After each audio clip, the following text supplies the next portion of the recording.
Hello there. Thank you for joining us from wherever you are. We're coming to you from our studios in Kokomlemle, digital address GA0992539. Our top stories this hour. The story of children sold into child labor on the Volta Lake. Today we take you to the ground where a child rescue mission took out 4 children from their situation. Details shortly. And breast cancer patients forced to pay unapproved fees for some prescription drugs already covered by the NHIS. We hear from Director of Oncology and Radiotherapy at the Kolebu Teaching Hospital as he justifies the move. We'll also hear from people living with breast cancer on the experiences and what you can do to stay safe. And the Ghana extends ban on some sporting activities, including the Ghana Premier League. We'll hear from Sports Minister on the cost implications following raging debate for the GPL to resume. Join us on DSTV 421, GoTV 144. Remember, we're streaming live on YouTube. You can join us there and also send in your thoughts on 0540109009. My name is Gifty Andopia. This is The Pulse. Please be my guest.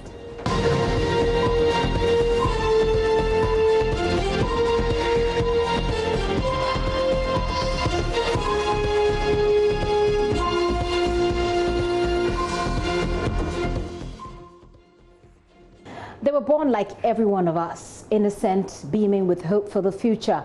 But that hope is short-lived for some children who find themselves in communities along the Volta Lake. This afternoon, we bring you the horrific experience of children who are sold by their parent for as low as 500 cedis and taken in as modern-day slaves, abused, made to work as divers into the dangerous lake in search of the fish you eat with your meals each day. Kojo Yankson was embedded in an operation by the police and the International Justice Mission, which led to the rescue of a number of such children. He has our top story. Here is Kojo Yankson with it.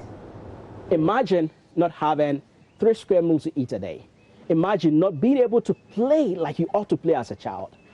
Now just imagine being beaten by a paddle. Imagine having scars on your body. Imagine as a 4-year-old child, you wake up early in the morning and all you're asked to do is to go and push a boat onto the water, and then you go for fishing. You fish for 5 hours, 6 hours a day under the scorching hot sun. Just imagine that if you are that child, or even if it were to be your child, and you're asked to dive when you don't even know how to swim properly. I mean, a net entangles around Tristan, you are asked to go and untangle that. Now, just imagine the trauma of you seeing or hearing about a fellow friend, brother, drowning on the lake. So it's not really part of our culture. It's a problem that exists. And we must not see these wonderful lives waste away. Meet Leo Akun. He is Director of Advocacy and Partnerships at the International Justice Mission. They rescue child slaves here in Ghana. IGM started its operation in 2015, and so since 2015 we've been working closely with the Ghana Police Service, the Ministry of Gender, specifically the Human Trafficking Secretariat, the Ministry of Gender, and we're working with other NGO partners as well, and private shelters that provide care for these children. And so since 2015, we've been in the business of supporting government, working closely with government, equipping them, providing training. We've trained a number of police officers. We've also trained a number of social workers because we work closely with them as they continue to provide care and support for victims and survivors of child trafficking. Child trafficking is the dirty little secret Ghana has been sweeping under the carpet for decades. Children as young as 4 are sold for as little as 500 Ghana cedis to boat masters who use them for dangerous, grueling work, fishing on the Volta Lake and other water bodies. We have 17 armed men, 3 detectives, and there are some female and some CPAs among them. Today, I have been offered the opportunity to ride along as the Nkwanta South Police launch a daring late-night raid to rescue some slave children and apprehend their traffickers. We are going to embark on an operation at a village in the Nkwanta district called Lako. There have been an undercover investigation by a team which revealed that some children have been trafficked from some part of the country to that community for fishing activities.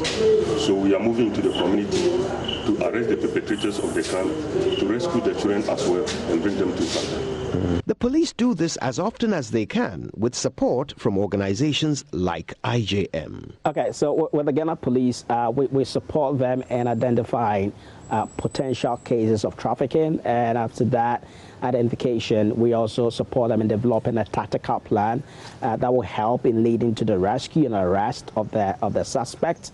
And then we also provide some logistics to them. So, for instance, if they need like some gadgets that they may not have, or vehicles to move into the community to rescue the children, or possibly even if it's things like water. And so we support them to do this. And we also provide them with training. And so we do a lot of training for the police officers, especially those within the human trafficking unit and junior police officers that have a role to play in helping to rescue children that have been trafficked and also in arresting perpetrators. And so these are some of the things that we do with them. And so our role is to support them logistically and provide the needed training. And for us, our aim is that the police service will be well equipped to do this independent of us, because I mean, it's their mandate and we are only here to provide the needed support to them to do their work. Intel for tonight's operation was gathered by undercover investigators who spent several weeks risking their lives to get close to the suspects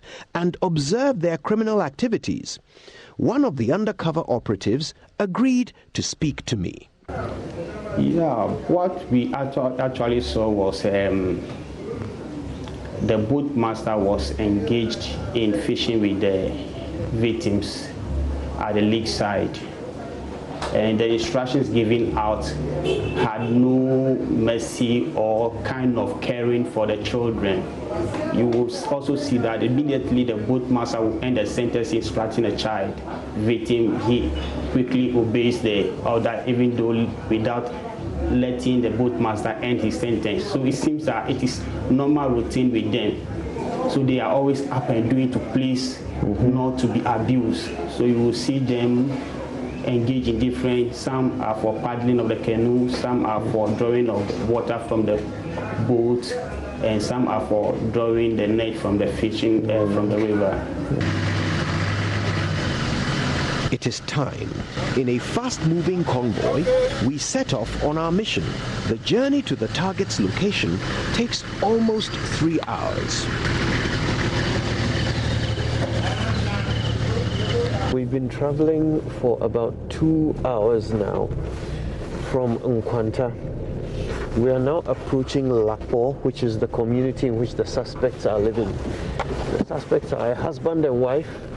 They have their own children, but they are also keeping 5 children as slaves. The investigators tell me that their intelligence informs them that the man returned to the community today in his van, a van that he uses to go and sell fish in Nkwanta on Mondays. They have returned to the home. They sleep in an open space normally when it doesn't rain. We'll be very quietly making our way through the community so as not to rouse any suspicions. So we are parking in this park, which is not far from the school, and then we'll switch off all our engines and then we'll make our way quietly through the community, hoping to catch them by surprise.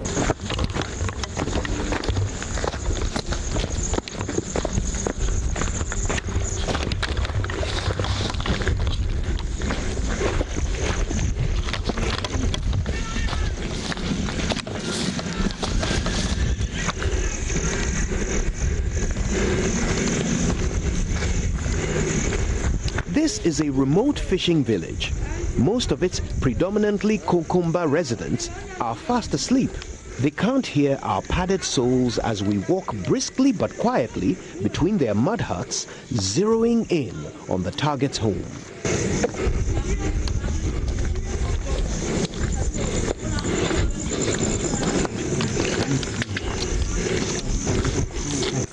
Suddenly, we emerge out of the darkness into the suspect's courtyard. As expected, everyone is asleep. The armed policemen start waking people up.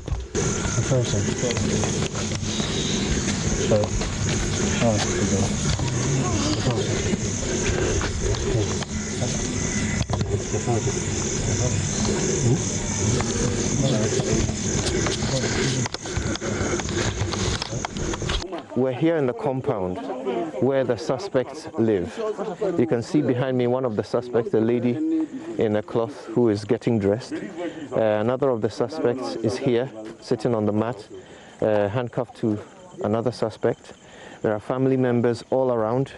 The suspect's children are here. We've identified 3 of the victims. One of them, a little boy, ran off, but the officers are trying to retrieve him. And one other victim, the 5th one, we are told, is actually with family members. And so at least 4 of them were on location when we arrived. One of them ran off, one of the victims, and so we're trying to locate them. But the suspects are here. The man and his wife is getting dressed. The man himself is here, handcuffed to some other family members, and they will all be transported to the Nkwanta police station.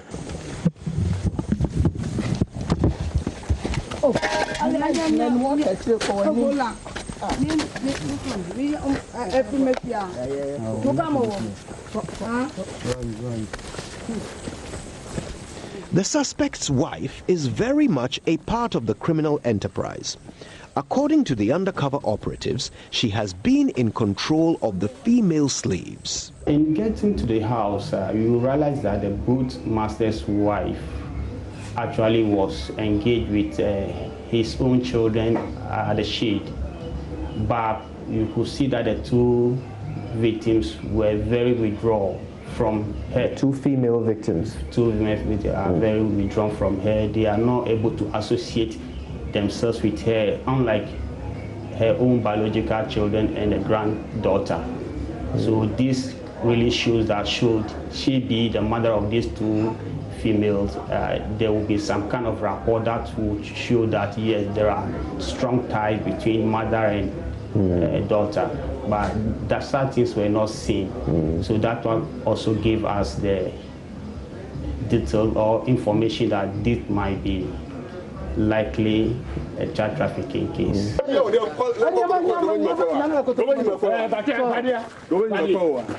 It's a quiet evening that has been interrupted suddenly by the arrival of justice. And for these little children who have been deprived of it for so long, who have been living in slavery, this may well be the beginning of freedom. But what does freedom mean to children who don't realize that they have been trafficked? So how many years have you been working with Papa on the lake? For the kange. You said 1 year. 1 year. The youngest is about 10 years old, but he is no bigger than a 5-year-old child. Let's call him Prince. So when you are fishing, what is your job in particular? What do you do in particular? He paddles. He paddles the boat. Is that hard work? Is it difficult? He said no. You must be very strong. Yeah. He said Do you like living with Papa? okay. He's saying that if we didn't take him to that place, he would like to go. But if you take him there, he don't have any other option. So,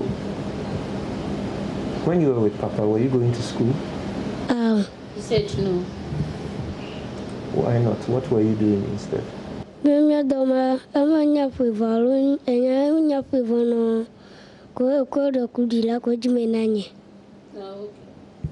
said when they go on the fishing and they come back and they realize that the net is dirty, then they have to wash it. So from the lake, they come and wash the net. So with that, they don't go to school. You've never been to school while you've been with Papa? He said no. Did you want to go to school? He said yes. You say you sleep outside. Where exactly outside do you sleep? He said where they have been frying the egg, they made a shade on it. So if you want to sleep outside, you sleep under it. So that's the kitchen. You were sleeping in the kitchen. I don't know if there's a word for kitchen. Oh, the job on any Ulashi. Ulashi, I just say, Mamma Camilla, Umagba. He said yes, but after everything, they normally quench the fire before they sleep at the back of it. Baragua could the Roginami, whichever government. Yeah, you told you government. Maybe a dog Baragua could meet Toji. I could have a dog for him, could be a government. Maybe can come in no Toji. Gotta come from me. Gotta come. Okay. So they go on the lake 1 a.m. and come back 7 a.m. in the morning. 1 a.m. Yeah. Were you afraid when you were on the water? He said no. You're very brave. So can you swim? I don't share. He said no. You can't swim. So were you worried about falling into the water?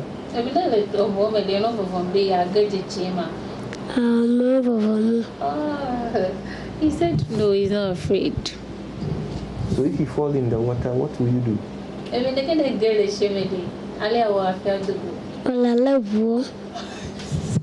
said when you fall in the water, you hold the boat. These children have been on the receiving end of unimaginable physical and mental abuse, which will have long-lasting effects. Kojo Yankson filed that report. Let's get more from him. He's joining me on Zoom. Hi, Kojo. Hi, it's good to see you, Gifty. Certainly good to have you. Also on Zoom is Leonard Akon, Director of Advocacy and Partnerships at IJM. Mr. Leonard, thank you very much for your time as well. Okay, you're muted, so let's try and open up that sound. I have also joining us Abna Anobia Asare. She's head of the Human Trafficking Secretariat at the Ministry of Gender, Children and Social Protection. Abna, thank you for your time this afternoon. Yeah, hello. Thank you for having me. Kojo, I want to start with you. We've seen the report. Share with me your experience behind the scenes as you tagged along on this operation.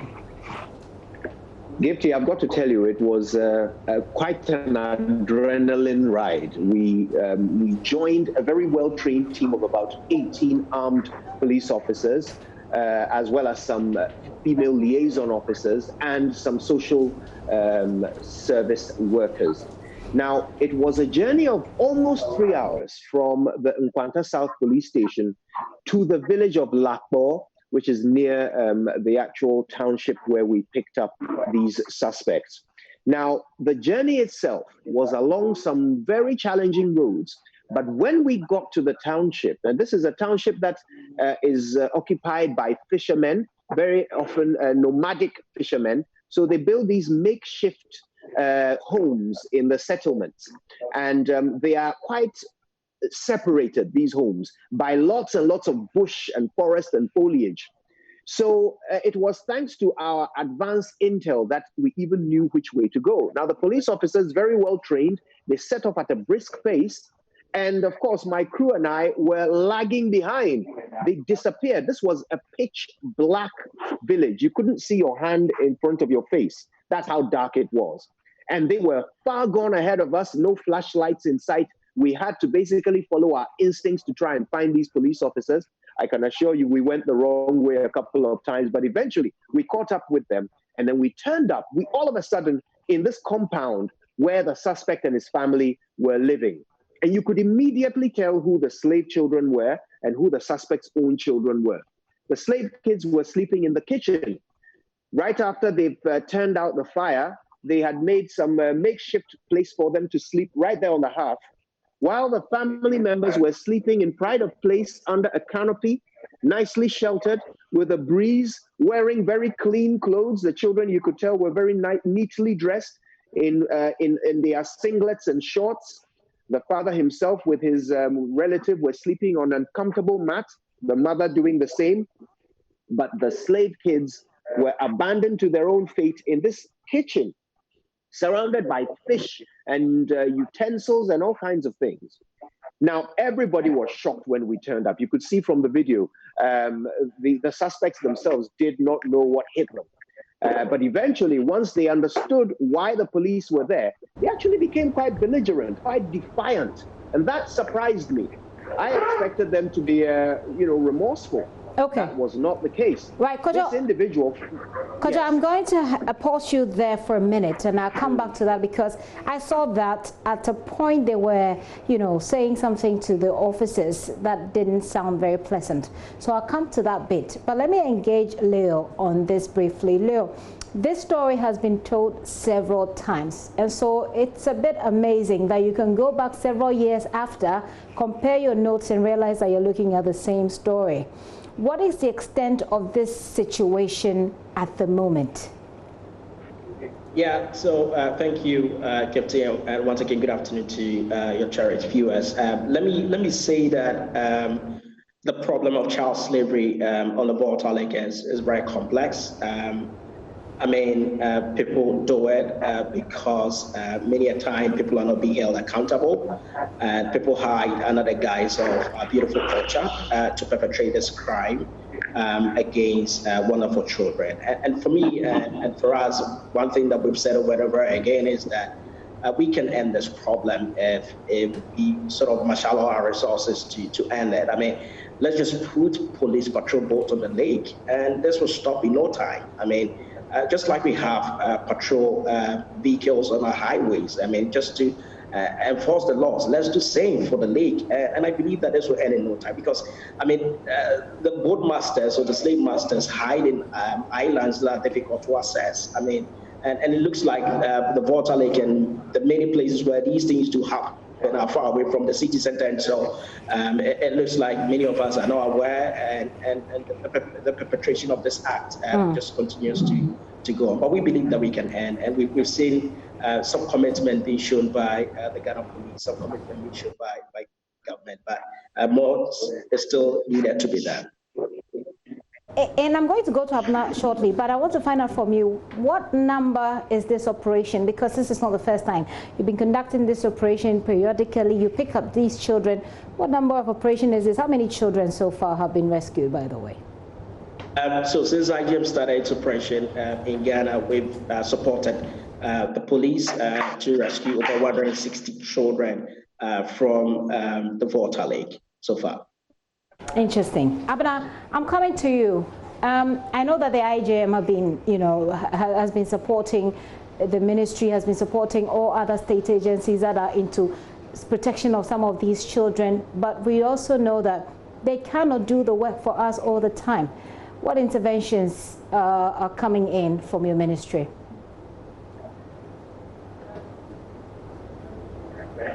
So thank you very much. I really appreciate being called to be part of this discussion, and I must commend IGM for their work. IGM themselves will testify that at least they've been part of the small puzzle of the piece, and majority of the work is often and most of the time being done by government.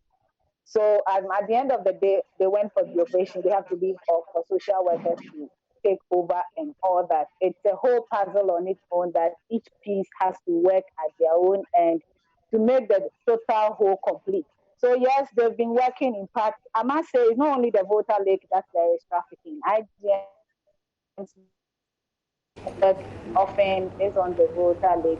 We have other sectors, commercial sexual exploitation. We have even children in other mining, and now thank God Galamsey and all other things are over, so we can't see children in those areas again. Even simple kaya that we have, there are victims of trafficking sometimes involved, and when we go deeper, we rescue them. So yes, government has been doing their bit. We don't only wait for our international partners or our NGOs to support us. Government on their own also rescue. We've even this year rescued about 17 people, children that were being sent to areas in the Volta region where government intercepted. The offenders have been prosecuted. Currently, even in Kratchi, they've been rescued down by police, social workers.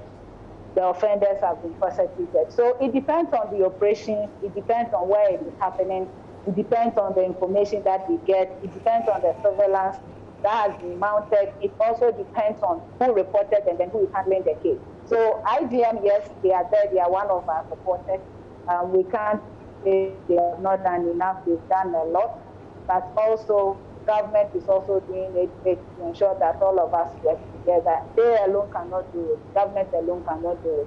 We have UNICEF, we have our DPs, we have so many institutions, even international governments, the American embassy, name it. I can't mention all of them. Everyone has a role that they play, and at every point in time, we get different organizations coming in to support us. But that notwithstanding, government has also taken.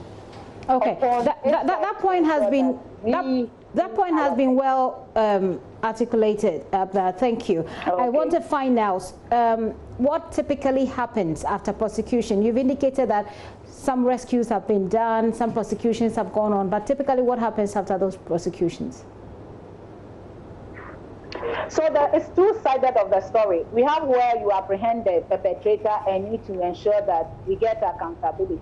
I think when Leonard was talking, he made mention of the fact that most people think nothing will happen, and therefore they go on with this impunity by recruiting children and using them without recourse to the law.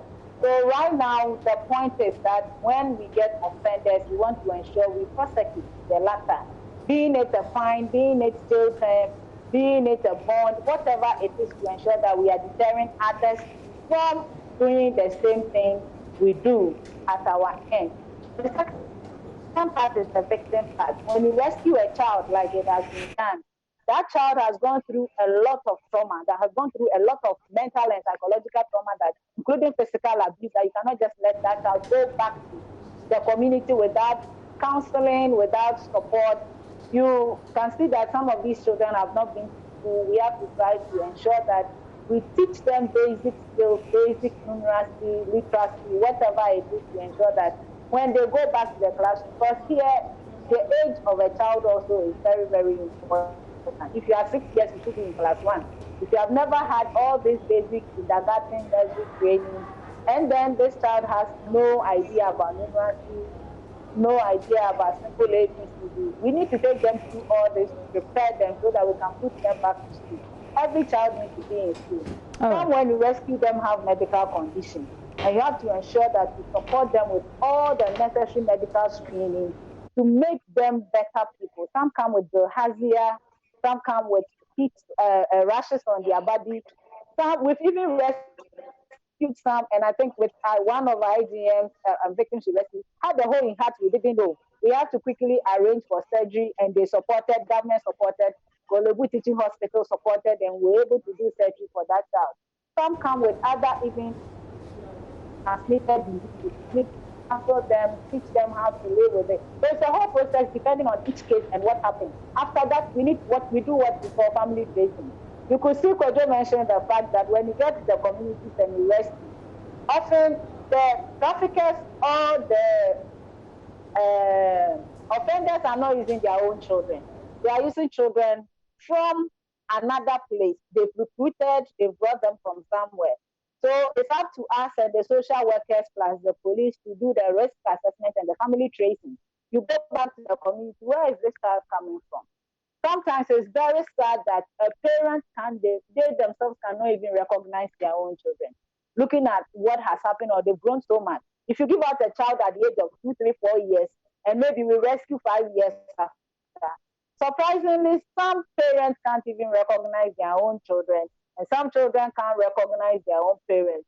You need to do a lot of work, rigorous work to do it for family tracing, so that we can get the right parent, investigate, find out what went wrong, so that we can reintegrate them back.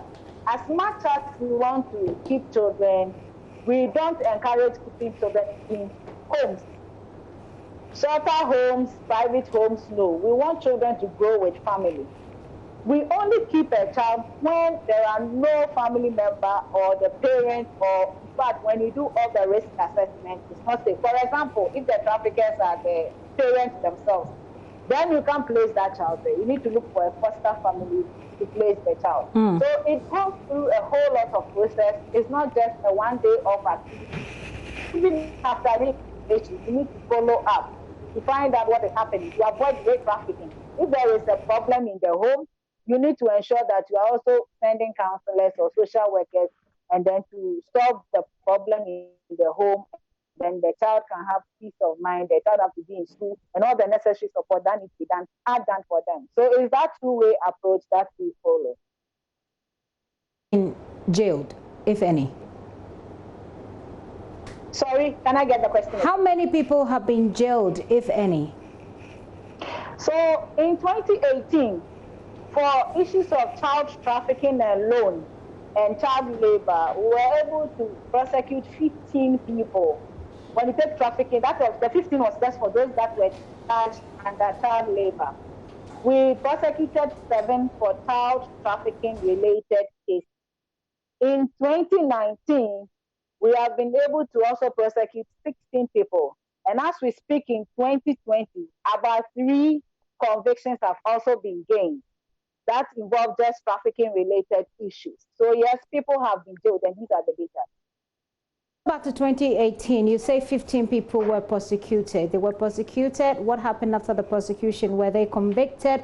Were they fined? What happened in the 15 case in 2018? Hi, Abana. So the 15 case, yes, about 5.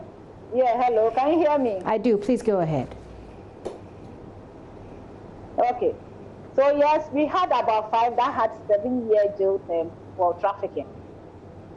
We had also about 4 that were fined because after the investigation, we realized that the parents did not know, and therefore they had minimal sentence by a fine of 120 penalty unit. We had others because of the nature of the court, we had 2-year jail term, and after the investigation, we realized that, so depending on the involvement, when we take trafficking, it ranges from the act, which is often the recruitment, the transportation, the harboring, and all that. And then we also have the part, which is the means, where people come and steal, they use their power, they pay money, they buy, they sell, and also mainly the purpose, which is either for labor exploitation, sexual exploitation. And I must say, we've also had information about organ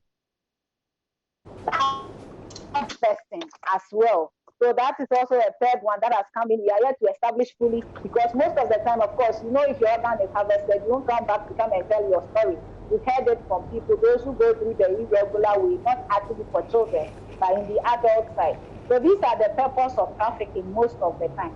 So if the judge goes through the case and realizes the involvement, you can have about 5 people involved in a trafficking case. And you can get someone being jailed for 10 years, another 7 years, another having a fine, depending on the involvement of the perpetrator. So this is how it goes. And we've had a lot of conviction compared to the previous years, when it takes 5 years back, which we were finding difficulty in Okay. I'm interested in the figure of people, the number of people who have been convicted, actually convicted, because I want to look at how deterrent our interventions are, So 2018, 5 people were given 7-year jail terms. 7 of them also were, 4 others were fined. 2019, you had 16 people prosecuted. How many were jailed? So, are you talking 2016 or 2019? Because I didn't talk 2016. No, 2019. I indicated 2018, 2019. So let's look at the breakdown for the 2019 figure. Okay. So for 2019, as we speak, we had 18 convictions in all. So out of the 18 convictions, we had 4 for child labor related issues only. Then we had 4 people that were jailed for trafficking for a jail term of 7 years. We had also 3 that got a jail term of 5 years. And also, we had 4 that were fined for being involved in trafficking related issues. Okay. In 2020, so hang on, in 2019, you said you had 16 cases, but you said 16 prosecutions, 18 prosecutions. I'm a bit confused. Help me. So I'm talking just for now issues of child trafficking. Okay. So perhaps that is why I'm saying 16. But in all, when we add the adult trafficking and convictions, we get more than that. But okay. I just want to limit myself with issues of child trafficking. Fair enough. 2023 convictions so far. Are these the only people you sort of arrested for being involved in child trafficking? So it depends on case by case. I mean, of course, there are still cases pending in court that we've not had convictions yet. So I always want to talk about those that we have had success with. Okay. Kojo, I'm coming to you. Let's talk about the attitude, the behavior, even after these arrests. You indicated how shocked you were that they rather looked upset. And we're looking at how to make this deterrent. But the convictions have come in. What do you make of the response, the reaction that you got after these people were taken in? Now, Gifty, it's an interesting question you're asking because I'm now starting to realize the more I listen to Leo and Abna, I'm now starting to understand the attitude that we saw from the suspects, where it seemed as if we were putting them to an inconvenience by picking them up in the middle of the night because they really expected to be back home in their beds very, very soon. They are quite used to getting away with it. And I think the numbers that we've just heard from Abna explains that. Now, I don't envy Abna her job. It must be a very difficult job to do. But it's quite clear that we are not really addressing the problem. So we've just heard the 2019 figures for convictions. And according to Abna, we had 18 convictions. 14 of them were to do with child trafficking. Labor. The other 4 were simply child labor. Now, that tells you something, because this morning when I interviewed Abna on the Super Morning Show, she told me that apart from what IJM has done with them, apart from the children that have been rescued by IJM, and they rescue about 30 children a year, Abna told us that government on its own has rescued almost 200 children from child trafficking. So how do you rescue 200 children and only 14 people get convicted? Hang on, Kojo. Let me get a response to that quickly. People are getting away with it. Right, Kojo. Hang on quickly. Let me get a response to that quickly from Abna. Abna, 200 children. 2019, we are looking at 200 children, 18 convictions. Is it that one person had about 10? So it's possible you go for an operation and you get one trafficker having about 5, 6, 7 children in the person's care. It could also be that even in one single operation, you get about 3 traffickers and they have about 10, 11 children. Okay. It could be children being transported. The example I gave you about the children this year, the rescue we did, there were 17 children. It was in the news, so you can verify. About 17 children, and the offender was only 1. Who was recruiting and sending them. So it depends on the kind of operation and the number of perpetrators you are able to apprehend. Okay, thank you. Let's not narrow the whole work of trafficking to just prosecution, because it goes deeper than just that. Very well. Abna, let me return to Kojo. Sorry, let me return to Kojo to finish his point so that I can bring Leo in.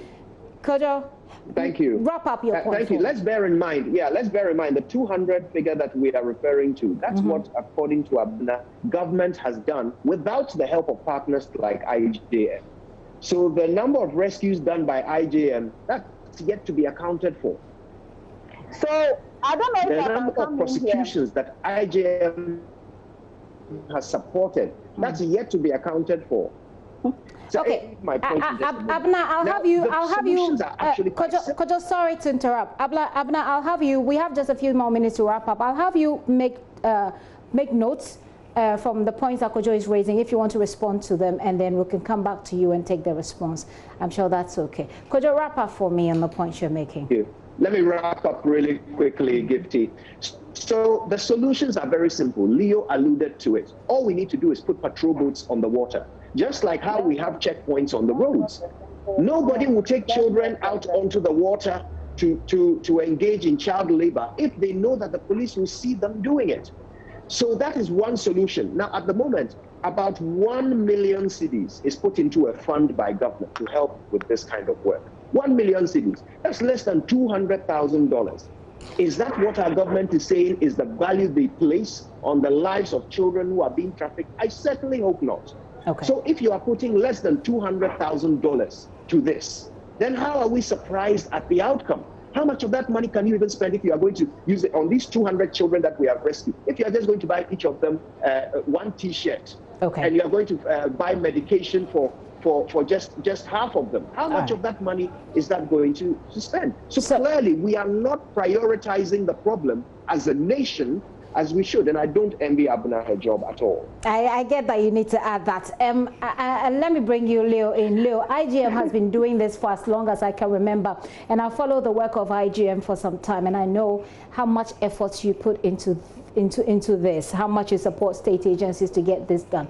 What's your perspective on the trend of the debate we're having at the moment now? Kojo feels that we're not prioritizing it enough. Is it an issue of deliberately not prioritizing it, or an issue of really the difficulties we have based on culture consideration, or all the social dynamics?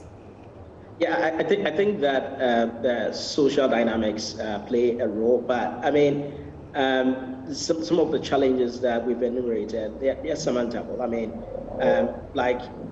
the point is that if we really want to support survivors, I mean, we'll strive to put more than 1 million cedis into that fund, because when children are rescued, they need to be supported, they need to be placed in schools. When they are reintegrated with their families, some of them need support, and 1 million cedis is woefully inadequate to support survivors of trafficking. At the moment, Ghana, in terms of care home for children, we have only one care home, and the rest of the care homes that children are placed now owned by private organizations. So just one care home for victims of human trafficking. It's not enough for us to be placing children in these care homes. And so the problem is big, and I think that there is much more we can do. I mean, it's important to admit that government is showing commitment, but I believe that we are required to sort of double our efforts, and we can end it if we really want to do it. It's possible we can end it. Okay, by putting in a lot more, or allocating a lot more funds to this project, you think we can end it? Is it funds? That's all there is to this? Yeah, so funds is part of it, and not just funds, but I mean, just look at Department of Social Welfare. They are woefully underfunded. I mean, if somebody reports a case of trafficking to Department of Social Welfare, they don't have the logistics or the resources to work, even with the police to rescue children. The OT region, even for instance, doesn't have an anti-human trafficking unit at the moment, and so there are constraints, and these constraints, from my perspective, are surmountable. These are constraints that we can deal with. All right. Abna, I'll give you the final word on this. And Kojo has indicated he doesn't envy your job. But tell us, you are there. Sincerely, we really want to get to the bottom of this. And this is not an antagonistic, conversation between journalists and people who work and the government. No, it is not. It is about these children whose futures, these children whose fate depend on all of us and the work that we do. I'll give you the final word, Abna, on this. Yeah, I'm happy you have said that, and I think that's how the way is to go. And definitely one person cannot do the job. We need to partner with every individual, including the public. I ended this morning by saying that it first starts with even someone giving you information about the issue and how it's happening. We should be mindful that traffickers are very smart. So Leonard proposed a solution. Yes, we may have marine men, military men, and Navy officers maybe on the Volta Lake, and then we may assume that it is gone. Is that at least, sorry, Abna, is that at least something that the ministry is considering? Have you tried that before? Of course. In the past, we've had naval officers check every boat. They've been on the lake. Marine officers often go for patrol. It's not been enough. We've not been able to sustain it all through. It depends on the intelligence that have been gathered, and these things happen. Okay. So I really agree with the fact that if we have a constant patrol on it, it may deter others from definitely using children on the Volta Lake, which of course we can consider and explore that particular option and see how best we can work together to have it done as one of the options. And the second part, I will plead, I mean, we may not have all the resources available, but it's also a matter of people reporting. You can see where issues of trafficking are. It's very far off. You have fishermen migrating and moving, and often they are hiding. You may raise the awareness, you may educate people, but if people don't come forth to report, if they see such things, because where they are, I can imagine that where it is and where it's hiding. If it had not been an informant or someone reporting, we will never know. So it starts with someone reporting and then we reacting or also putting surveillance to identify the issue. All right. I always say this. It's not only the prosecution. It goes to areas of awareness raising, education, sensitization, very well, training. Very well. I think that point also has been made previously. I will say a very big thanks to you. I think that we won't have enough time if we really want to deal with this. We can talk, go on and on and on. Gentlemen and lady, thank you so much for your time this afternoon. And I'm sure that these children, Kojo, appreciate the work that you have done. Their families appreciate their work, well, if they do. But this nation appreciates the work that you have done. IJM as well. And Abna, thank you. I've been having this conversation with Kojo Yankson, my own colleague here, who has been embedded with the police and IJM in a rescue mission of children being subjected to modern day slavery, if you like, on the Volta Lake.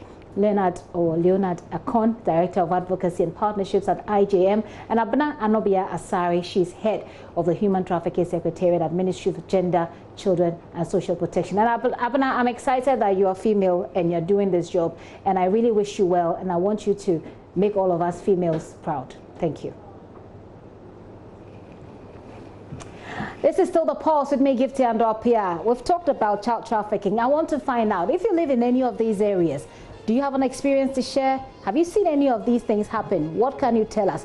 Text me or WhatsApp me on our WhatsApp platform 054-010-9009. I'm taking a break, and when I return from that break, I have another story to share with you. Our investigations about how breast cancer patients are forced to pay unapproved fees.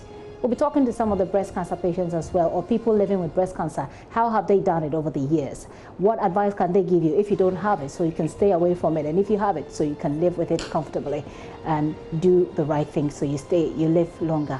Join me when I return.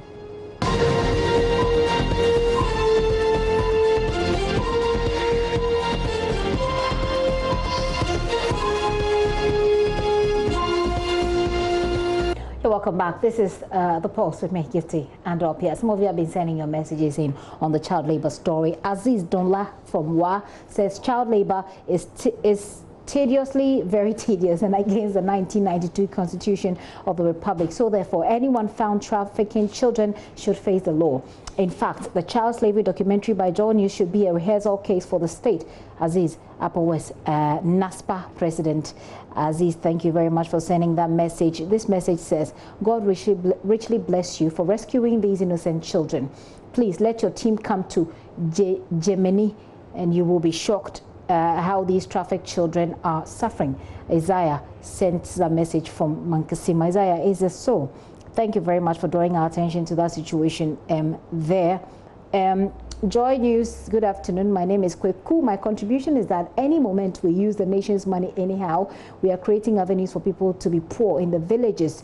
You're talking about politicians and you're talking about the how money is spent. I'll take this maybe last but one that says the pervasive nature of child trafficking in our parts of the world calls for much more commitment on the part of our leaders. Lots of children are on the receiving end of the horrendous activity.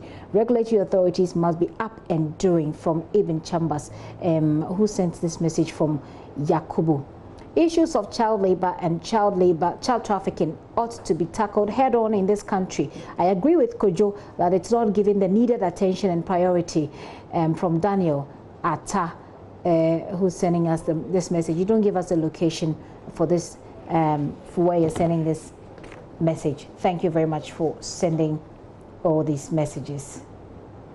Some of you are not very excited about the answers we got from the ministry.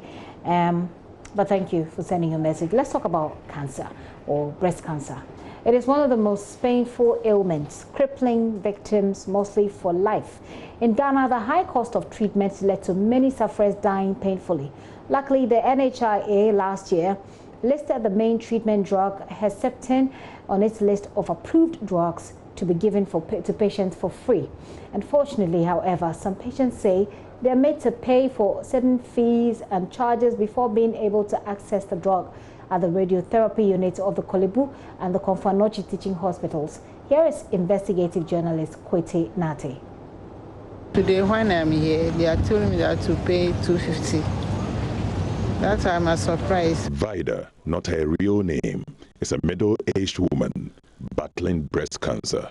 Her biggest worry now is she spent all her savings battling the disease. Now her business is on the verge of collapse. All my money is finished. So yesterday when I came, they told me that the money is covered for insurance. So I'm glad that my money is working for me. Today they told me that to pay the $250. It's Vida's 5th time at the radiotherapy unit of the Kolebu Teaching Hospital. She's been asked to pay 250 Ghana cedis before she's given medication. Even though she's covered under the National Health Insurance Scheme, she will not be administered the Herceptin injection until she pays the money. She's issued with an invoice containing facility user fees and chemo. The Global Cancer Incidence, Mortality and Prevalence, Globacan, estimates that 16,000 cases of cancer occur annually in Ghana. In 2018, the Ministry of Health and the Swiss-based Roche Pharmaceuticals signed an agreement aimed at making Herceptin free for breast cancer patients under the National Health Insurance Scheme. Country Director of Roche, Philip Addison, said the partnership between government and the Swiss company was to eliminate the cost barriers faced by breast cancer patients in Ghana. What we had given the government was supposed to be completely reimbursed by the NHIS, so that patients would not have to pay, and so that money would not be a barrier for any woman or any patient who would need Herceptin for breast cancer. But JoyNews checks reveal since November last year, health officials at the radiotherapy unit of the Kolebu Teaching Hospital have charged patients 3 different unapproved fees before administering the Herceptin injection. In one encounter, 2 patients were charged separate amounts, 250 Ghana cedis and 200 Ghana cedis. On the 14th of November last year, before assessing breast cancer medication, these monies were meant for facility user fees and chemotherapy, though none of the patients was offered chemotherapy. One of the patients we have decided to call Veronica said she sought explanation from the authorities at the radiotherapy unit of Kolebu on why she was charged for a treatment which was meant to be free. She was told the money was meant for consultation. She says, there is another one looking at your condition. There is an injection they give you, and for that one, NHIS covers it, but they still let you pay some amount to cover part. If NHIS covers it, then it suggests that you don't have to pay anything. Have you asked them why they are making you pay when it's supposed to be free? When you ask them, they tell you the radiotherapy unit is not, they don't take NHIS. So for their consultation and other things, you have to pay for it. I have seen on the receipt that there is a cost for chemo. When you take the injection, when you pay the 200 cedis, do they conduct chemo on you? No. The Chief Executive Officer of the Kolebu Teaching Hospital, Dr. Daniel Asari, says his office isn't aware of these charges and has not sanctioned them. But head of the radiotherapy unit of the hospital, Dr. JoyNews, tells us the patients are not supposed to pay these fees. The discrepancy was caused by delays in relaying the information to the facility not to charge breast cancer patients after government entered the agreement with Roche to absorb the cost related to breast cancer treatment in July last year. We began the investigation into the payment of these unapproved fees in November 2019. It means this delay Dr. Yani talks about has persisted for 5 months while patients were paying monies they weren't supposed to. Next, we traveled to the Ashanti regional capital, Kumasi, to ascertain how the free breast cancer care program was being run there. We met Ajua Kunedu, not a real name. She's one of the breast cancer patients accessing care at the Komfo-Anokye Teaching Hospital. She was charged 60 Ghana cedis for breast cancer treatment. And I was saying, woman pani, and you never want more, Miss Srim. And I know some boarding pa, and this are buying a boa. I must have pani any day in Jiska. In Jiska, now what you mean, Sabia, Namako. Now what you mean, Sabia? And the Obia and Jewska, Efa Pani and now.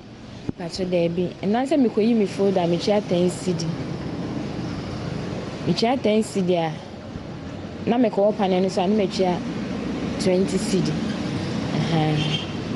And I said, 3 weeks in the best of the year, 3 days time, I said, 3 weeks in us, so now I call lab. And then me chair 30 CD. Now medical. It's medical chair doctor, we are, and ya want me pan and so. Ajua Kunedu was also not supposed to be charged these fees under the existing agreement. A report on the implementation of the project to include the Herceptin injection on the medicine list of the National Health Insurance Scheme added the injectable at a reimbursable cost of 3,914 Ghana cedis to radiotherapy units of Kolebu and Kath. Sources at the National Health Insurance Authority tell us these units of the hospitals make 300 Ghana cedis in excess profit per vial of the Herceptin injection they administer to breast cancer patients. Head of the Oncology Department of Kath, Dr. Osebonsu, disclosed the monies charged to breast cancer patients would go into the unit's development fund. Clinical oncologist at Kath, Dr. Frances Margaret Williams, sheds more light on the rationale behind the fees charged breast cancer patients. Every time a patient comes in to see a doctor, as in for a consultation, we have what we call a ward fund. The ward fund is meant to manage the place, as in you come, you want to use the washroom. After using the washroom, you need soap to wash your hands, some tissue. If a light bulb is not working, it's not now that we have to run to central management. We have to be able to do very little things. So we rely on that money to do those very little things. So every patient pays 10 cedis for the little things that we need to get the place running. So every patient pays that. And then for the patient on Herceptin, we pay the other 10 cedis is for the consumables. To get any injection, you have to give it sterilely. So the consumables that we need to give the medication under sterile conditions. Yeah, basically, that's what that 20 cedis is meant for. But country director of Roche, Philip Addison, says this defeats the purpose of the program to provide free medication for the hundreds of women living with breast cancer. That would be odd, because I wouldn't understand why. I wouldn't know why they are paying, because they are not supposed to pay. Kwete Natis reports for Joy. Shortly, I'll be joined by an oncologist to help us understand the burden of living with cancer better. Right now, though, we can hear from Director of the Oncology Center at the Kolebu Teaching Hospital, Dr. JoyNews, who's been justifying these charges. It is not exactly so. So what is the situation then? When Herceptin is given, but what you're saying is partly true. When Herceptin is given with another drug. Which other drug is this? It's called paclitaxel. Okay. And the paclitaxel may or may not be on the health insurance. The supply is a bit erratic. Sometimes it's on, sometimes it's not on. So the situation is not as simple as that. And how much do you charge per that? I don't know exactly, but it is billed by people involved. You do not know how much you charge for that? Pardon? You do not know how much you charge for that? I don't know exactly how much it's around that. But are you charging facility user fee? Are you charging for chemotherapy as well? Yes, we charge for facility user fee. How much do you charge for facility user fee? It varies. It depends on what the patients use. You need gloves, you need a coverall, you need a face mask, you need IV fluid. So depending upon what you use, it is covered. Can you give us a range? It may range from about, let's say, 150 to about 250. 150 to? About 250. Yeah. The point you're making is that you're not supposed to be charging for these because you make up to 300 cedis when you administer the vial to these breast cancer patients, and that is supposed to be taken care of. Taken care of by who? I've made the point already, by government, sir. We are supposed to we are running a service, and we need this accoutrement. At the time of service delivery, we need to give IV. At the time of service delivery, a cannula is used. At the time of service delivery, if at the time the drug is not available, it has to be bought, not the effect. Now, the NHIS boss says the fees you are charging are unapproved, and this is Dr. Selby. How do you react to that? He hasn't proven that it's unapproved. She hasn't proven that it's unapproved? You are doubting the NHIS boss? Yes. Dr. Yani there speaking to Ernest Kojo Menu. So let's hear from the Chief Executive of the NHIA, Dr. Lydia Adesani Selby, who says the fees are already covered under the NHIS. You cannot run the hospital as if it's a cash and carry system within health insurance. The whole point of having a health insurance is to get value for money, is to drive efficiency in the service delivery. And if we're not getting any reciprocity from them, as we are getting more efficient, they need to get more efficient in service delivery as well.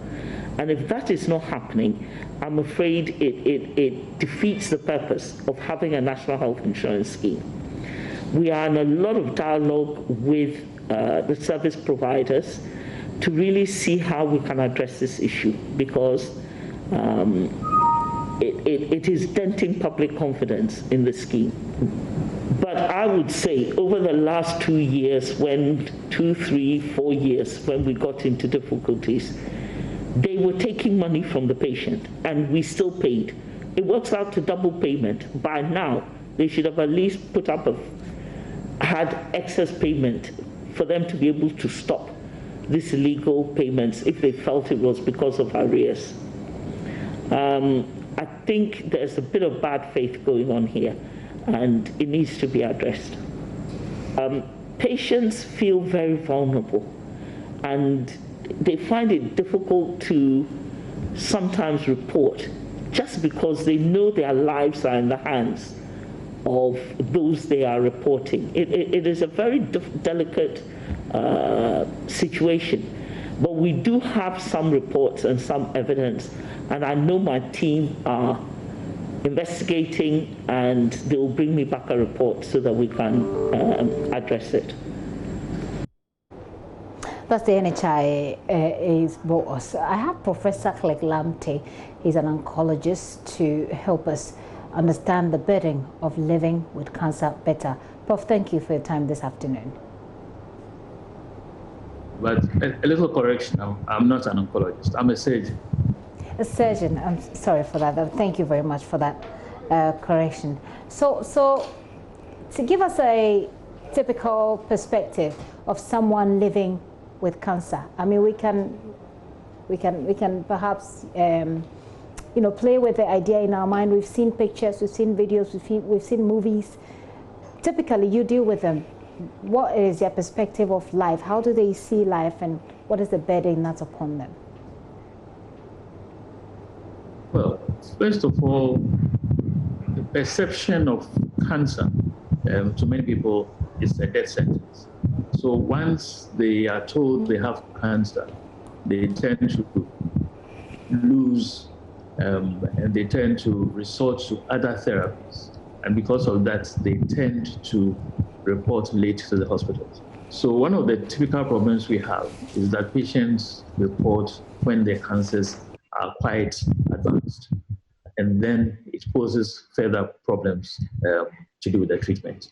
And the treatment becomes more difficult, more expensive, and with more side effects. So they are usually rather despondent, and they come with a lot of fear, and they need to be counseled a lot. They need to see others who have had the treatment and who have been successfully treated, and that gives them a lot of hope. If we have to talk about figures, I don't know if you have it at the moment, the number of people who have been who are living with breast cancer. With breast cancer specifically? Yes. Right. Yes. But cancers in generally, from WHO figures, we have as many as 22,000 people having cancer in Ghana in 2018. 22,000, that's a lot. 22,000 new cancers in Ghana in a particular year, with about 15,000 deaths. The commonest cancer we have is breast cancer. And it's about 1 out of every 5 cancers will be breast. So we have about 4,500, 4,600 breast cancer cases in any particular year. So that's the extent of the disease. And as you can see, about 60 to 70% in terms of numbers of those who get cancer don't make it in a particular year. So that's the figure. So it's quite a serious. Does it come also with a financial burden? To what extent, I should say, does it come with financial burden? Yes. Now, cancer treatment is expensive.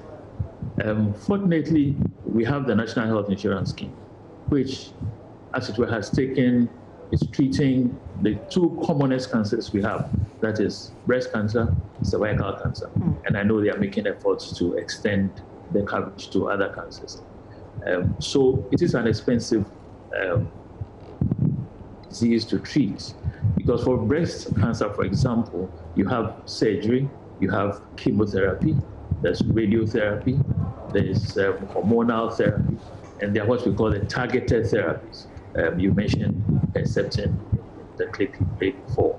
And these are very, very expensive treatments. So, as I said, for breast and cervical cancer, we have health insurance taking a lot of it. But even before the diagnosis is made, we don't know that the patient has breast cancer. And so sometimes they have direct and indirect costs which they bear. So it can be quite expensive. And we often have to look for funds to support many of our patients. I'll talk about looking for funds to support many of your patients, but when you put all of these together, the burden of living with it, the fear, the anxiety, reporting late, and the side effects you may have accumulated already before you come. When you throw that in and you look at the story we've just done, that at the Kolebu Teaching Hospital or Komfanochi Teaching Hospital, patients are being forced to pay something, even though it's been covered by the NHI. How does that stand out to you? Well, I wouldn't want to go into that because I am based at the Kolebu Hospital, but as I said, I'm a surgeon, so I'm in the Department of Surgery. So I don't know very much about that. But we have a chemotherapy suite in the Department of Surgery, and we give Herceptin in there, and patients are not charged. I'm sure your reporter will have found that out. So I can speak for what happens in part of the hospital where I'm located. Very well. But so yours is, for me, a bright example of how health personnel like yourself go the extra mile to support people like this. The people that spoke in this documentary, if you listen to them, I mean, there was someone who was a seamstress. You could tell that they don't really make much money. So tell us about the effort you put in to go the extra mile to support these patients who come to you. Well, fortunately, because of October Breast Awareness, we try to raise funds for needy patients as well during October. and others donate funds to the hospital. We always channel it through the hospital for patient support. So we use this fund to support patients who can't afford, because it can be quite pathetic sometimes, because patients still have to pay for labs between chemotherapy and so on, and they need sometimes to be supported. So we try to raise funds for that. What's the future of our fight against breast cancer from your perspective in this country? Well, education. The problem we have is that people are not well informed about breast cancer, about what causes breast cancer, about the symptoms of breast cancer, and about the treatment, that it can be cured. So this is what we try to tell people, that early detection is the key. Once we detect it early, the cure rate is as comparable as anywhere else in the world. But when people come late, then the prognosis is rather poor. So education is the main thing. And I think we'll have to just continue doing that, because people will rather go for other things. They'll go for herbs, they'll go for prayer camps, they will do anything because they don't want to come to hospital. They are afraid. They are afraid that they're going to lose their breast. And we know that the breast is an organ that is a sign of femininity. It's a sign of womanhood, beauty. And people are afraid that they will lose their breasts. And they are misinformed. Something that once their breast is removed, they'll die, which is false. Again, we don't have to remove the breast. If we see early, we don't remove the breast.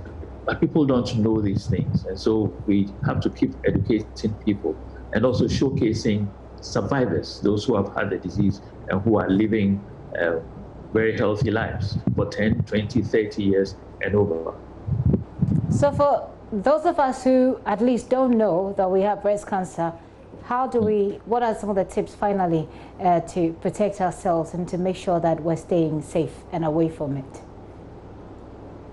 Well, staying safe, to try to prevent it works, but may not work. In other words, you may do all the right things and still get it. But yeah, there are good things to do. Eating healthy foods, fruits, vegetables, exercising, the usual advice will help. So healthy lifestyles do help. There are things you can't do anything about, some of the risks you can't do anything about. But early detection is the key, really. And we advise people to examine their own breasts once a month, immediately or about a week after the periods, or for those who are menopausal, 1 day in the month, examine the breast. Above the age of 40, we recommend that you have a mammogram every year, and also to see a clinician to examine you. It could also be a nurse, experienced nurse, to examine you as well. The key really is the mammography, is the key. Because what mammograms do is that they can detect the cancer even before it shows up. And this is what has led to a reduction in incidence in the advanced countries. So since the 1990s, we find breast cancer is becoming less and less, and deaths are getting less in the advanced countries, while the opposite is happening in our countries. On that score, for women who, I know women who usually would have cramps in their breast, or sometimes painful breast, especially when they're menstruating. Is that normal, or are these signs, even when you're not 40, for you to get a mammogram? No. Having pain in the breast can be quite normal. Many women feel some pain in the breast depending on the period, some more than others. But I must say this now. People think that for breast cancer is painful. Usually it's not. So one of the main reasons why people come late is that they're expecting to have pain. And you can have a huge breast cancer in the breast with no pain at all. So when people decide to wait for pain, they tend to come late. And it's one of the things we keep pushing. That breast cancer is not painful. Don't wait for that pain. The important thing is to keep checking, and if there's something, report, or have your mammograms normally. But of course, if there's pain and the person is worried, we will look at it. And if there's nothing, we'll reassure them. Prof. Lamptey, thank you very much. in that very assuring and loving tone. You certainly have hopefully made a day for people living with breast cancer, that they've heard you. It's not if you have to have your breast removed, it's not, doesn't mean you're going to die, and you can actually have it if you report early. Prof, thank you. Thank you very much. Professor Clegg Lamte is a surgeon at the Kolebu Teaching Hospital, giving us an insight into living with cancer, especially breast cancer.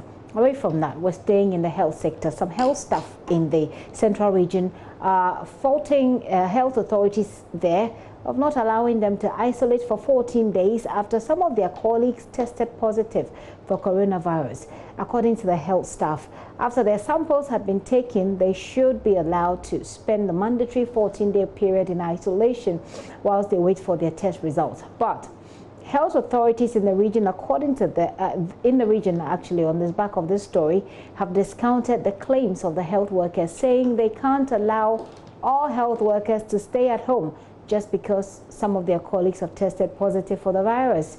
Richard Kojonyako has been investigating and has this report. But something is going contrary to the known protocols. Meet Akosia, as I have chosen to call her. She's one of the house staff whose sample has been taken after 19 of her colleagues at the Elmina Polyclinic tested positive for the virus. The sheer numbers of health staff who've tested positive for the virus in her facility scares not only her, but other colleagues of hers. So less than a week they are asked to return when results are not even available. Results of their samples taken is not available, but they are being asked to return. She just returned to work. Whatever reason, we don't know. I'm sure where the directive came from would have the answers, but we don't know what the reason is. We can't be sure because it's still a new virus. Studies are still being done on it, so we can't just take anything for granted. That is our concern. Akosia seems disturbed about how long it takes for results of test samples to be given, with some taking as long as 13 days. The biggest fears of Akosia and her colleagues are that they've been told by authorities to return to work while they wait for their test results, contrary to the expectation of spending 14 days in isolation. The first people, it took more than a week before the results came.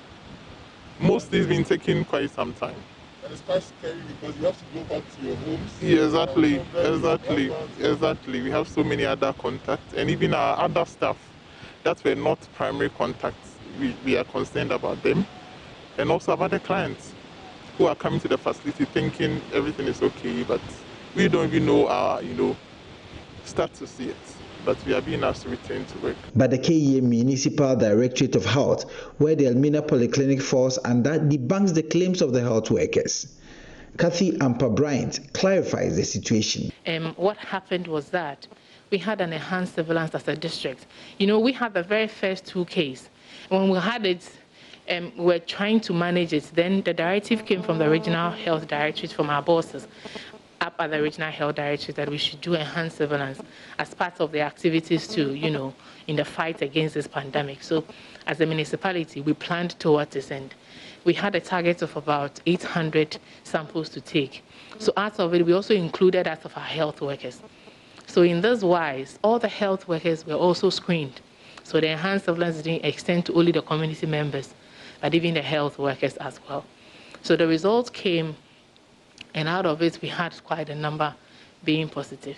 So those people were immediately isolated, and then their immediate contacts were all seen, and their samples have been taken to Noguchi as I'm talking to you now. The results came as a result of the enhanced, so they have all been screened already, and we know their status. So their status is negative, they are negative. It is out of the enhanced surveillance that we have some being positive and some being negative. So the positive one have been isolated, and the negative one keep on working. We don't have any health worker whose samples have been taken and still awaiting result. It is the positive cases whose first and second follow-up samples have been taken, and they are already at home. So they are supposed to come to work. So this issue of this saying their samples have been taken and is we have not received the results, and we are asking them to come to work. No, that is not it. But of course, we are in COVID, but healthcare needs to continue. There are people out there that need to be attended to. We cannot say that because of COVID, okay, then let's relax the system a little. Then people will not be dying of COVID, but will rather be dying of the usual sicknesses that we have, like the malaria, like the typhoid, like the other sickness, diarrhea, and all that. Regional Secretary of the Ghana Nurses and Midwives Association, Alfred Adi, says the Nurses and Midwives Association has received such complaints from some of their members, and they will do everything possible to protect the lives of their house staff and that of their associates. Once you have not seen your results, some of them, they just say you are caught, but they never see these results. Go back to work, and they go back to work. For some people, they have not even seen anything. Second sample was taken 3 weeks ago, and nothing has been heard. She has started work. As a union, what we are looking out for is that we have made it clear that we are not going to superintend over their demise. So any action that we need to take to make sure we protect them, we will do so. Deputy Central Regional Health Director, Dr. Godfred Kwabena-Sapon, explains the Regional Health Directorate cannot close the entire health facilities down simply because many of the health staff want to sit at home. If those in the morning shift, somebody have been confirmed as having COVID-19, and so their contacts have been asked to isolate home and not work, those in the evening shift or in the afternoon shift cannot make the same argument unless they are contacts of a confirmed case.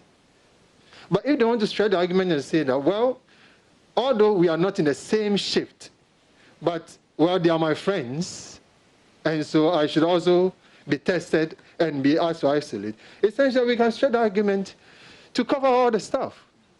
Every person then would have to isolate. And that would mean that what? The facility would have to close down. Dr. Sapon assures there are enough PPEs at the regional medical stores for health staff in the region, and upon request, the facilities would be supplied.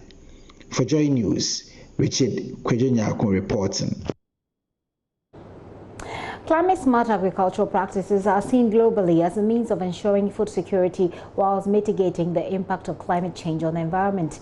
In the northern region of Ghana, a yam seed production company has adopted a new approach of breeding yam through the yam vine. Hikma Agro Services is what I'm talking about. We brought you that story. Take a look again at their process.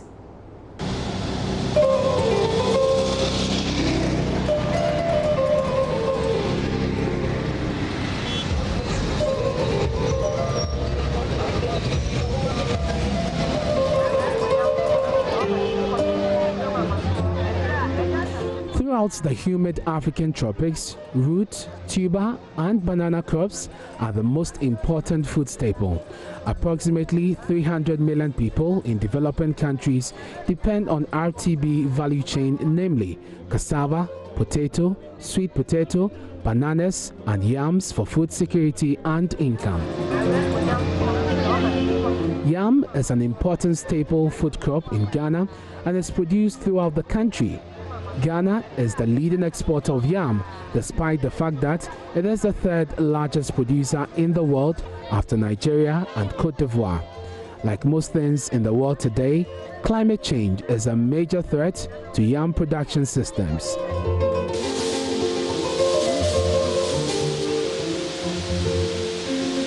So a team of agriculture researchers have introduced a new climate-smart technology to rapidly multiply yam seeds for farmers. Farmers will go through the laborious process of raising yam mounds, and at the end of the period, they cannot plant all the yam because they don't have sufficient seed yam to plant. And it has been so over and over the years. So the International Institute of Tropical Agriculture, IITA, based in Nigeria, they came out with this technology. We worked in collaboration with them. And the technology is to produce seed yam at a very fast rate using the yam vine instead of the tuber. Yam is not only a food crop, it is a cash crop. Yam contributes about 17% of the agricultural subsector GDP and employs about 300 smallholder farmers in the northern belt alone. But for many years, yam farmers in Ghana have used the yam mini-set to plant yam, which means averagely every farmer saves about 30% of the yam tubers he produces in the year for replanting. Yam is a very important crop in this country, and in particularly here in the northern part of the country. In fact, here in the yam producing areas, once they run out of yam, they tell you the hunger has started. So the technology has come handy so that, one, we can rapidly multiply the seed yam that we have released at the research stations and be able to supply many farmers with that seed yam at a go. From here, the ladies are going to sit down and do the cutting of the single nodes. Alhaji Amadou Mahama is one farmer who has adapted this technology. Amadou is the CEO of Hikma Farms. Hikma is a new seed company which was established in 2016. And Hikma is focused on producing seed yam for smallholder farmers. This is our main business. Hikma has been in operation for only 3 years. And in the last 3 years, what we've been doing is trying to adapt a new technology for producing yam, working with a number of partners in the research institutions and the Ghana Climate Innovation Center.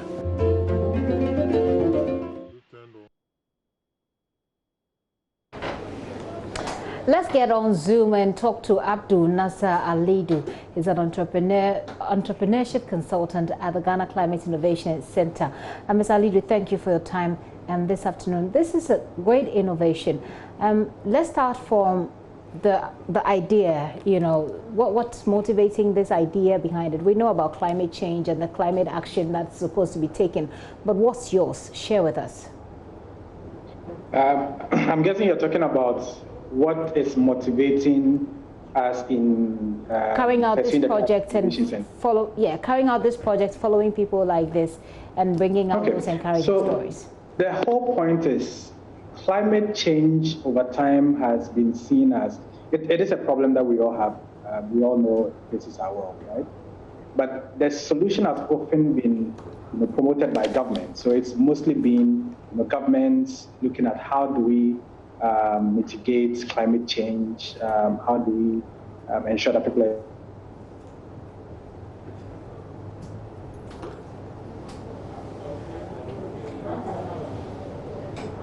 looks like he's frozen on me, but let's try and get the lines working again. Ms. Alidu, can you hear me? Okay, whilst we raise him back on the line, let me go through some of the messages you've been sending us on the stories that we played for you so far. Some of you have sent in some messages on the back of the breast cancer story, the investigations done by Kwete Nati, a member of our investigative desk. This one says, Ghana, there are lots of unapproved hospitals fees and finally go into some people's pockets. When you conduct the officials, you mean when you confront the officials? They deny, but in reality, it is true. Auditing and investigation must go on regularly. Beidou sends that from Techiman. Right, I do have Mr. Alidu back. Mr. Alidu, I lost you briefly. Do tell us again what you were saying.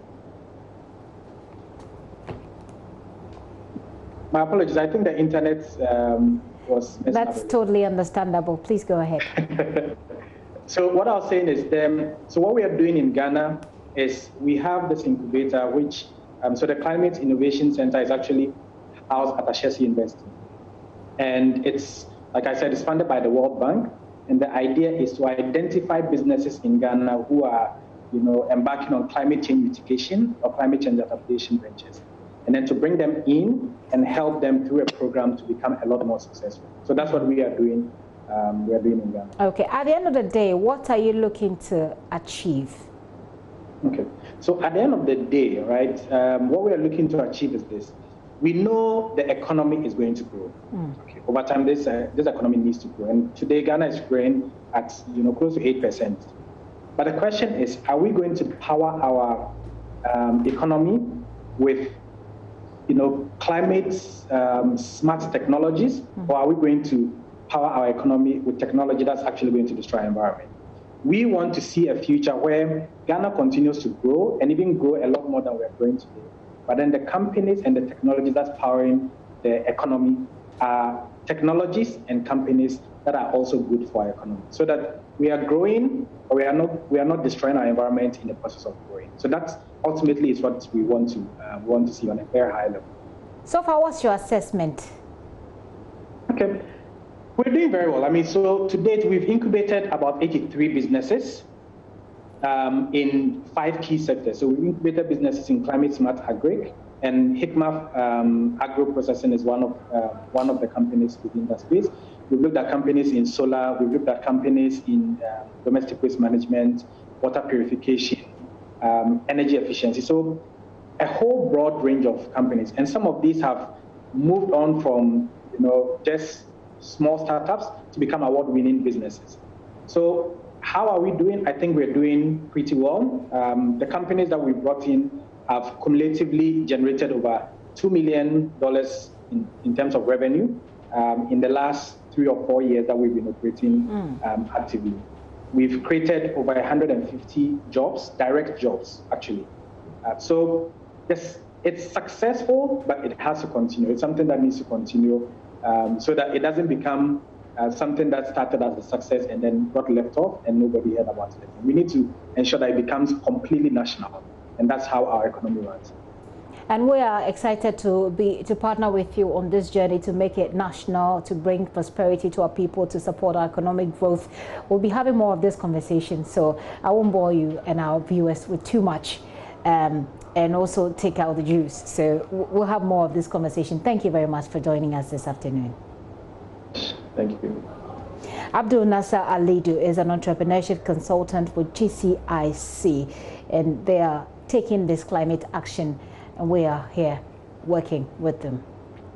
Sports Minister Isaac Isiama has defended government's decision not to lift the ban on football, despite raising restrictions on other sporting disciplines.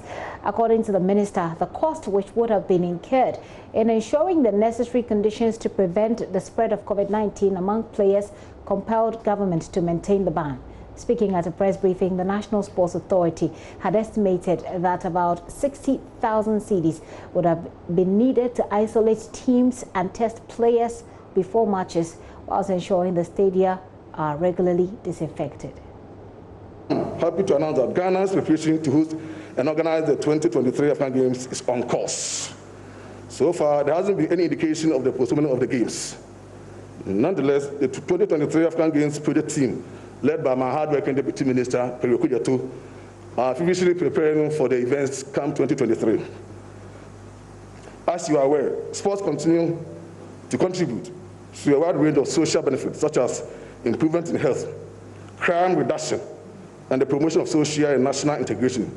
Sports also help individuals in tension management and the inculcation of desirable values such as honesty, perseverance, courage, and respect for law and order. In addition, the core values inherent in sports are compatible with the principles necessary for development and for the maintenance of peace, such as fair play, cooperation, respect for opponents, teamwork, and acceptance of rules.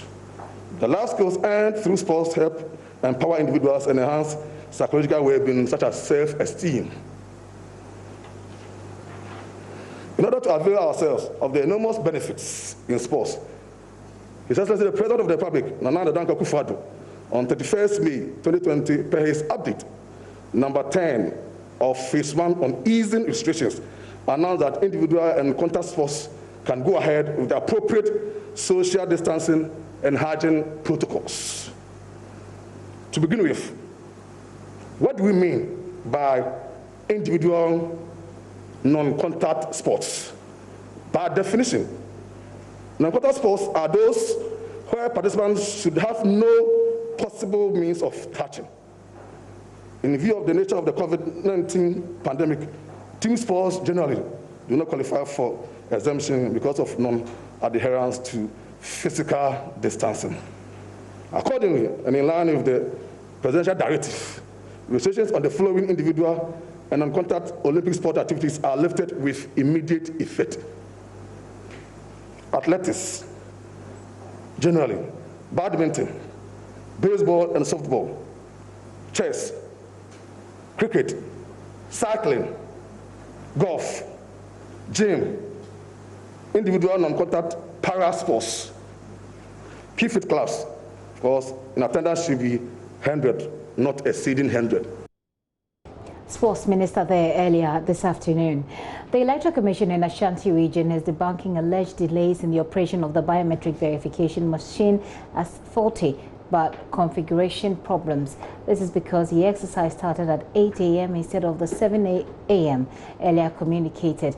The Ashanti Regional Director for the EC, Benjamin Bano Bio, has been explaining that the configuration of the machine meant that the exercise could only start at 8 a.m. The reason for the delay rather than faulty machine. He is, however, saying that the EC is impressed with the numbers turning up for the demonstration so far. There's more in this report. I would say that we have had a successful pilot registration exercise. You see, as you are aware, whenever the Commission is going to embark upon such programs, such as the registration exercise that is going to take place later this month, we usually set some days aside to pilot the devices that we have and the strategies that we have put in place for such exercises. And we started yesterday. Today we are ending the pilot exercise. So far so good, we have not had any challenge. The issue is that the main reason for this pilot is to test how effective our system will be and how effective the protocols that we have put in place will help us to mitigate against the spread of COVID-19, because we are not in normal times. And that is what we are doing. So, because we are working in demo mode, the system has been configured in such a way that it is only live mode that will permit you to start the registration at 7 a.m. For demo, you have to wait until 8 a.m. before you can start. The Coordinating Council also says it is ready to support the Electoral Commission adhere to COVID-19 protocols in the compilation of the new voter register if they call on them. A piloting exercise ahead of the compilation register ends today, as you may well be aware of, despite the fierce opposition from political parties and other civil society groups, some of them. Regional Minister Simon Osei-Mensah says it is yet to fashion out the exact support they can be given. He, however, says it will be encouraging, they will be encouraging residents to turn up to register.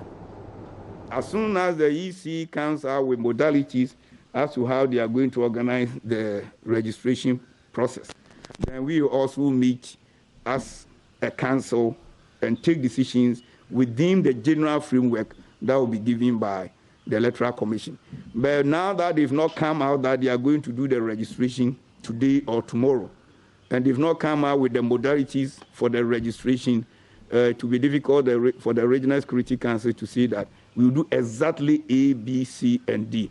But as soon as they come out with the modalities, we will also come out. We may even issue a press release, or we call you just like what we did the other time, and then explain to you some of the security measures we will put in place.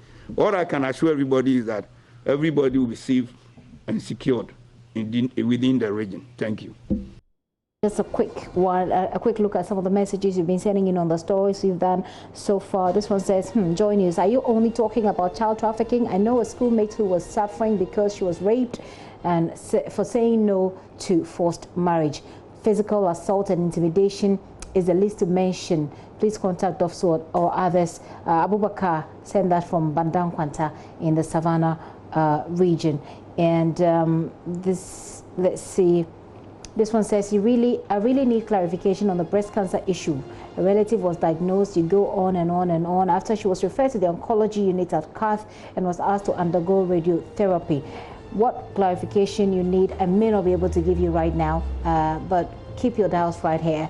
We'll try and have more of that conversation so we get you some answers. Log on to myjoyonline.com. There's more news there. And you can click on the stories, share the stories with your friends, with your contacts on social media, and get them informed as well. My name is Gifty Ando Api.